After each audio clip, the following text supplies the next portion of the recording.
What's going on, family? I'm Scrapbook Boxing, Museum of the Forgotten Fisticuffs series. And you're probably asking yourself, why am I looking at Jack Johnson, who's to your left, and Sam Langford, who's to your right? Now, you heard me mention to you that I will be covering the heavyweight division in its entirety, meaning that we're going to start from the beginning.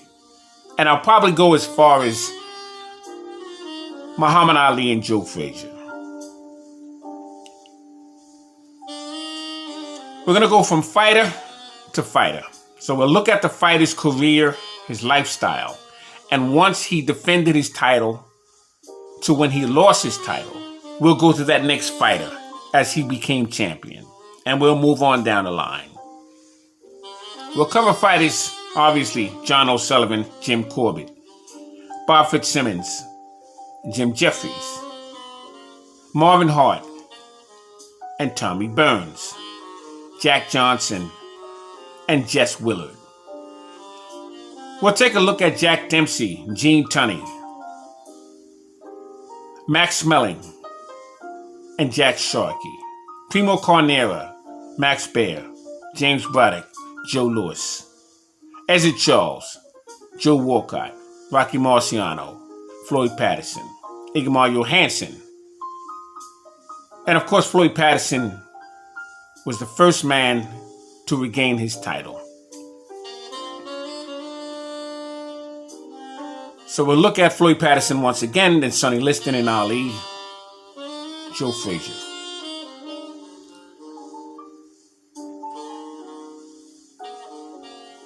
Now, who was Jack Johnson? His name was John Arthur Johnson. The boxing world would know him as Little Arthur, or the Galveston Giant. Why he was called the Galveston Giant was because he was from Galveston, Texas. He was born March 31st, 1878. He was 6 foot tall, weighed 185 to 221 pounds later in his career. He was managed by George Little. And he was champion in the heavyweight division from 1908 to 1915. He'd be entered in the Boxing Hall of Fame from 1954 and the International Boxing Hall of Fame in 1990. Jack Johnson would unfortunately die in a car wreck June 10th, 1946 in Raleigh, North Carolina. Now, he would become the colored heavyweight champion February 3rd, 1903, when he would upset in a 20-round decision Denver Ed Martin. And he would become the first black heavyweight champion when he would defeat Noah Busso, who was known to the boxing world as Tommy Burns. This fight would take place in Sydney, Australia. It'd be a 14-round stoppage. Cameras would be cut off because they could not tolerate a black man upsetting a white fighter, who incidentally, Tommy Burns was not from America. Jack Johnson was. Tommy Burns was from Canada. But Jack Johnson would grow 6 foot and a quarter inches. At best, he would weigh 185 pounds. That would be his best weight. And he was heavily influenced by the future world welterweight champion, Joseph Walcott. And at this time, Walcott would spend time wrestling and bare-knuckle grappling outside of the battle royales. And he would have coins thrown at him. He could collect them between 1887 and 1889. Now, Walcott would stand 5 foot 1.5 inches. He dominated men in all weight divisions. He was a master at mixed combat. And he'd be managed by Tom O'Rourke. Now, although he was born in Barbados, British West Indies, he would fight out of Boston, Massachusetts. Jack and Joe would share living quarters. Together they would begin learning how to move for leverage. And it was at this point Jack Johnson would understand how to use his balance and to how to apply pressure to his opponent. Because Walcott was a short, stocky young man who knocked out heavyweights. Matter of fact, Jack Johnson would be stopped in the third round by a Jewish heavyweight star. His name was Joe Chowensky.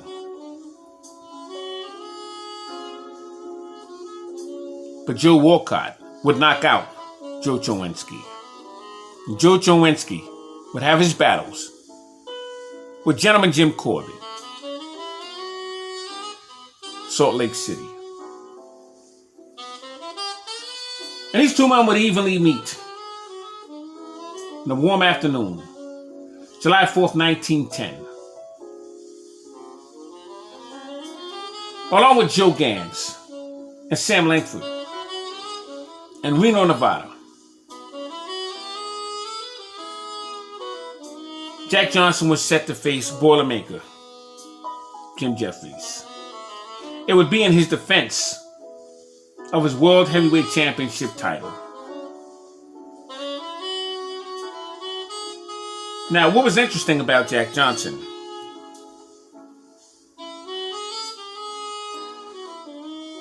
was that he couldn't wait to get his hands on the Boilermaker Jim Jeffries. Because in Jack Johnson's time, men were being hung for the thought of threatening a white man. And in Jack Johnson's case, Sam Langford's case, Joe Jeanette's case, Peter Jackson's case, beating up a white fighter will be equally as an assault. Although they were both in agreement to put hands on one another. So it was nothing for Jack Johnson to look up in trees and fences and bonfires to see a man hanging. Sam Langford had explained that he was in the back of a wagon and he was headed to the ring, and he would notice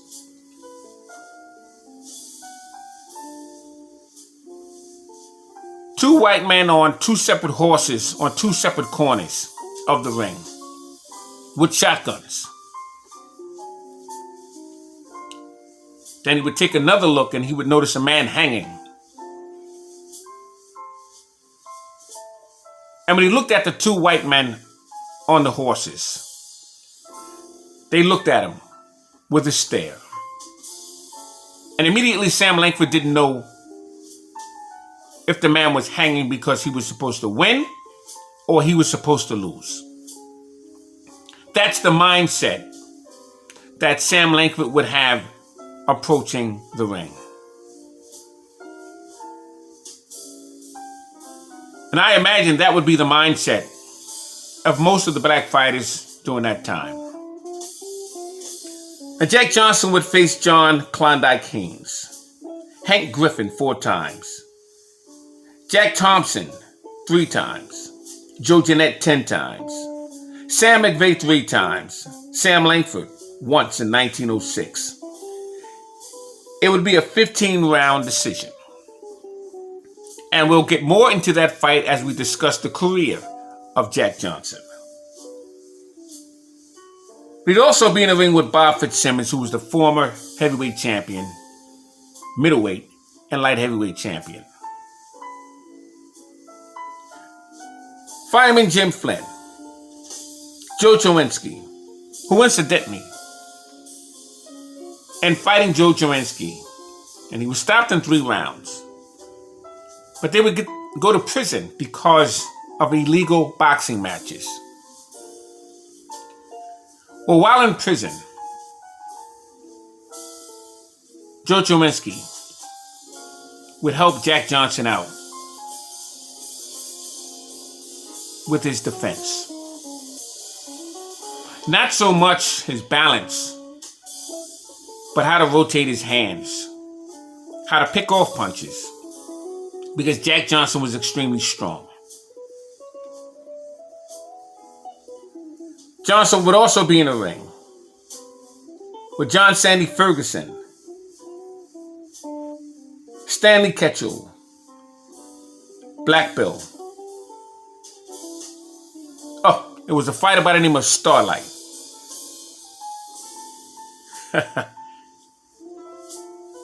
He got Jack Johnson thinking about his own skill set.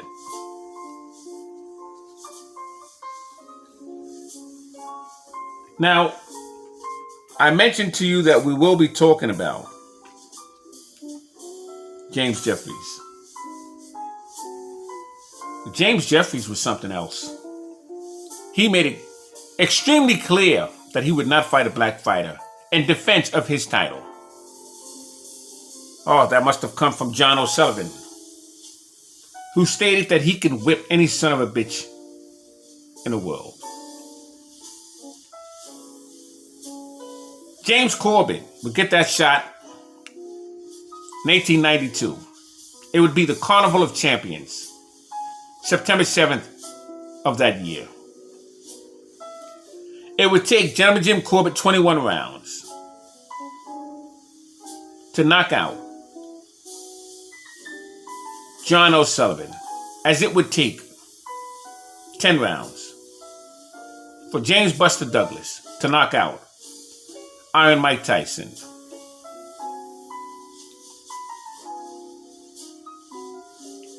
In Tokyo, Japan. Now, the thing about Jack Johnson and Sam Langford. Sam Langford would support Jack Johnson and his efforts to defend his title against the Boilermaker, Jim Jeffries.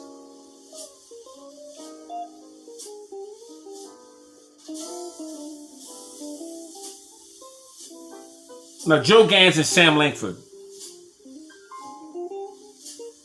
would meet up in Reno, Nevada. And Joe Gans was extremely sick. Joe Gans had told Jack Johnson, "Do this one for me." They both knew Jack Blackburn, Charles Henry. And Blackburn was at the fight as well. He was in the audience. So Jack Johnson had his own little cheering section. It consisted of Joe Walcott, Jack Blackburn, Sam McVeigh,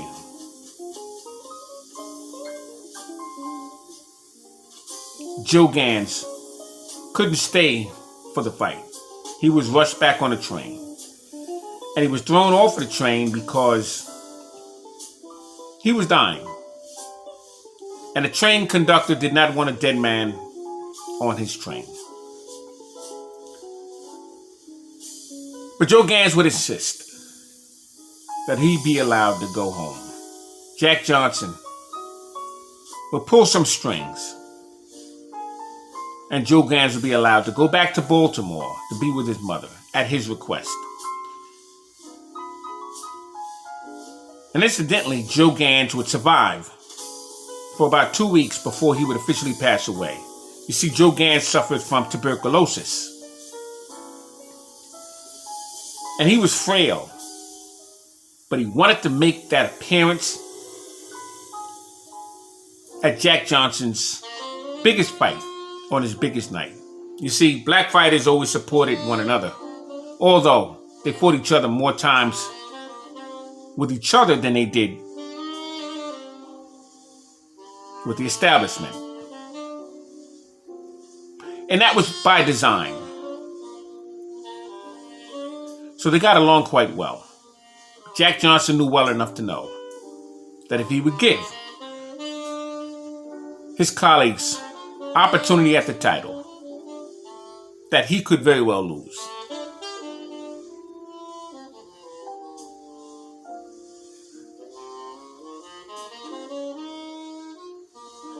Now, Jake Kilrain, Tom Sharkey, Tommy Burns, Bob Fitzsimmons, Philadelphia Jack O'Brien, Stanley Ketchel, Abe Attell, John O'Sullivan, Gentleman Jim Corbett, was all supporting the Boilermaker Jim Jeffries on that very important night.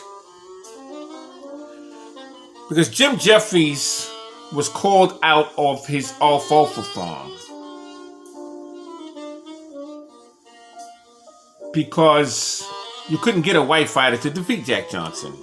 And it hurt the establishment so much, it hurt their ego, that Jack Johnson, who was a black fighter, would remain champion, defense after defense. So they would have to pull out Jim Jeffries, who had retired, blew up to what they say 300 pounds. And he would lose 100 pounds for that fight.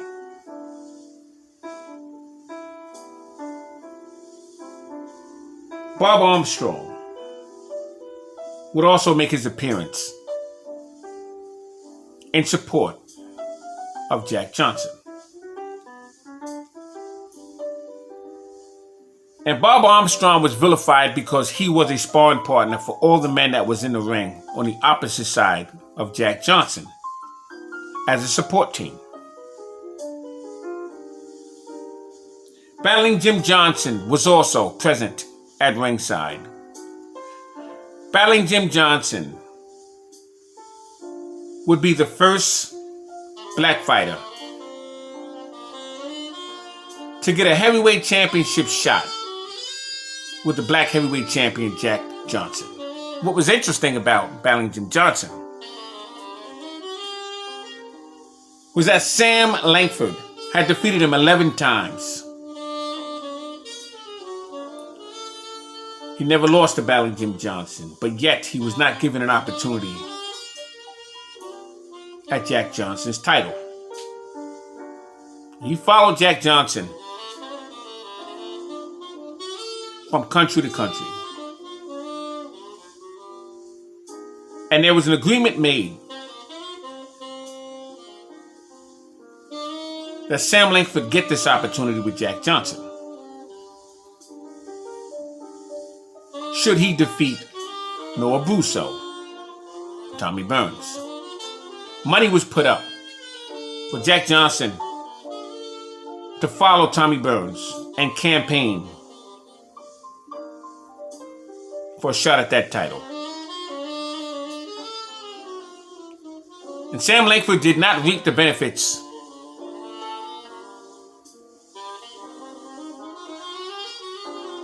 of that promise. But yet he showed up in support of Jack Johnson.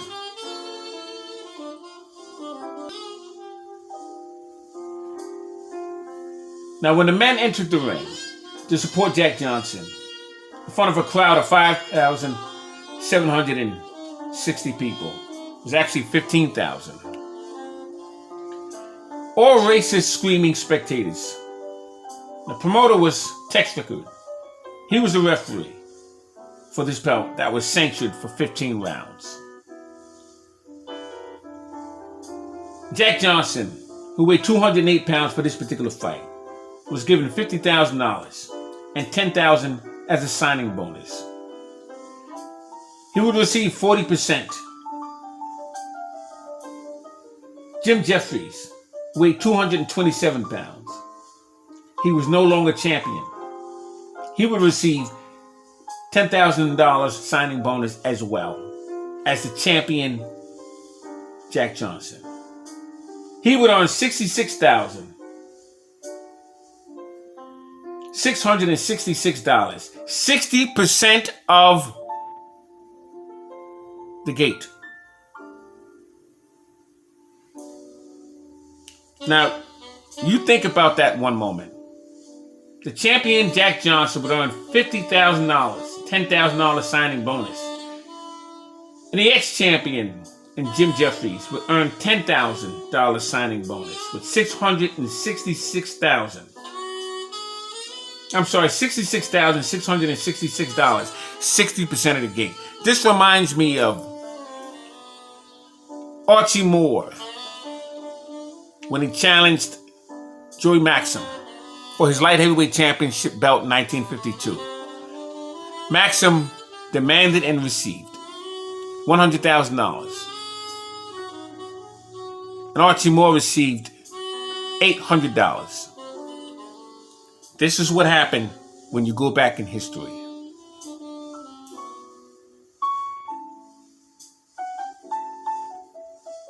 Now, Jeffries was a 10-7 favorite, 2.5 to 1 odds. Now, after 15 battling rounds, favored by Johnson, Tex Rickard had no choice but to stop the bout. 2 minutes and 20 seconds of the 15 rounds. And Corbett stepped in the ring. Which is why Tex Rickard stopped the bout. Because Jim Jeffries was receiving the business from Jack Johnson in front of 15,760 spectators. They were all in favor of Jim Jeffries.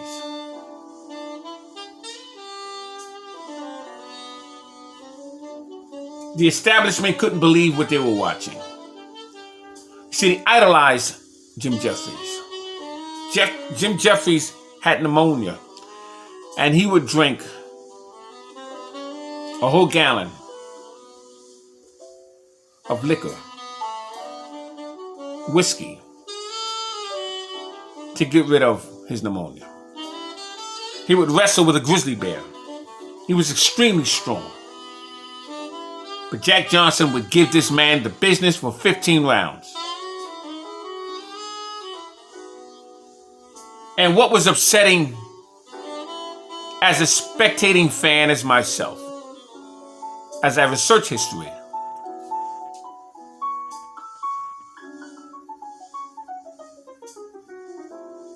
is what Jack Johnson and Sam Langford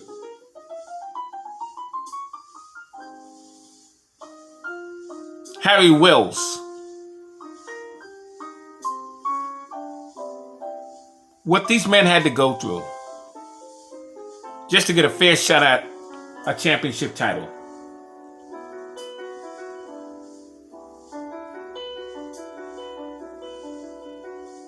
And after this battle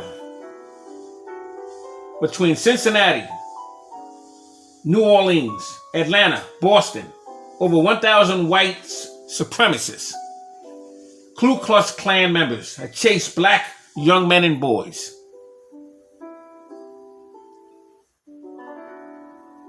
Out of their own neighborhoods. Men were being hung. Little boys were being spit on, kicked on. They were being hit with sticks and bats.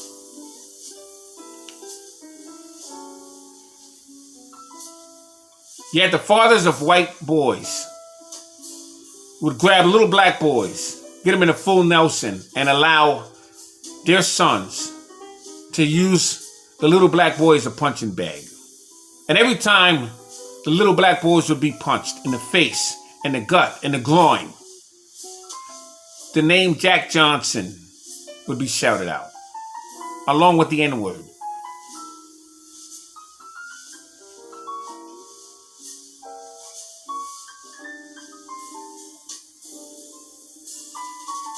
Now, Captain Cox of Reno, Nevada,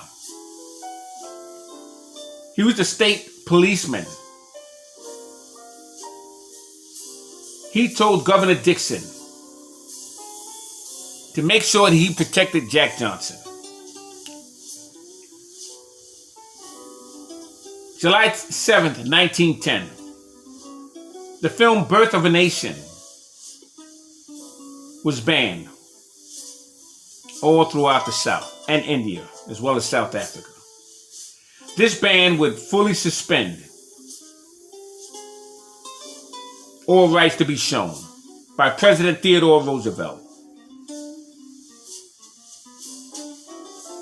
1940, that film would eventually be allowed to be shown.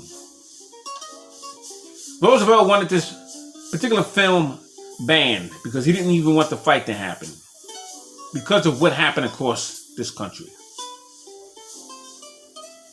Films were going to be shown of this bout, but the establishment didn't want the symbol of a black fighter standing over a once undefeated former American world heavyweight champion, a white man who was represented by the establishment. This fight was agreed to be held in San Francisco.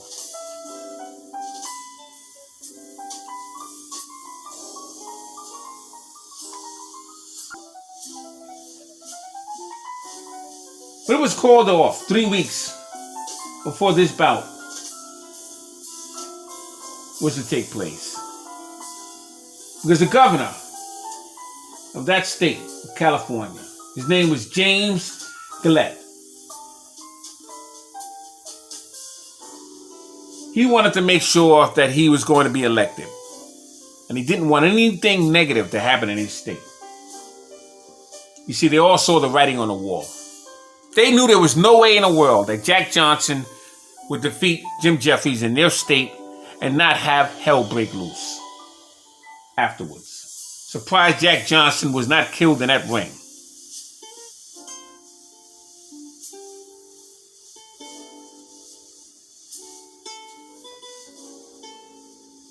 Now,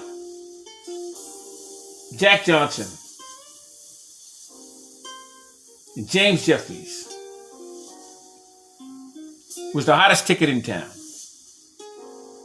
The former first black bantamweight featherweight champion George Dixon, 1909, had died. Former first black light heavyweight champion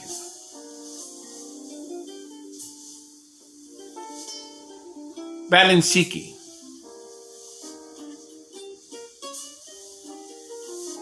had won some amateur championships. The former first black lightweight champion, Joe Gans, had died. The current middleweight champion, Stanley Ketchel, would also die between 1909 and 1910. Now you had 3,000 white spectators who hung around Times Square. 10,000 white males hung around Chicago Tribute Building. George Kid Cotton had bloody Jack Johnson in sparring. Johnson trained and sparred with Al Hoffman, Jack Gear, and Dave Mills in preparation for this bout.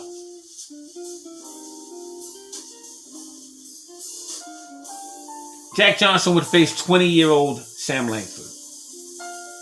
On the night of April 26, 1906, Jack Johnson outweighed Sam Langford 35 plus pounds. In the process, Johnson had broke the nose and cut the lower lip of Sam Langford. Sam Langford would suffer a sprained wrist and thumb in his left hand in the previous fight with Joe Jeanette. What a lot of people don't know is that Sam Langford had faced Joe Jeanette just 2 weeks prior, and he broke his hand, sprained his thumb, his fourth metacarpal. His hand was the size of a grapefruit. But the opportunity would come. Jack Johnson knew that Sam Langford had broken his hand. And Sam Langford was making noise in every weight division from lightweight to light heavyweight. And the pressure had been put on Jack Johnson to give Sam Langford a shot at his colored heavyweight championship belt. That was the time to take on Sam Langford.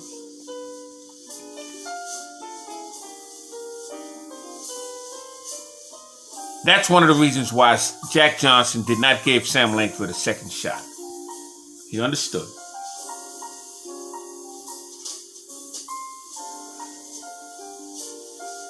So we'll be going through more of these kinds of conversations when we talk about the career of Jack Johnson. Now, Jack Johnson has always been well respected. And follow me while I examine Jack Johnson right here on the Museum of the Forgotten Fisticuffs series. I'm Scrapbook Boxing. All great fights and all great fighters will never be forgotten on my channel. Thanks for watching.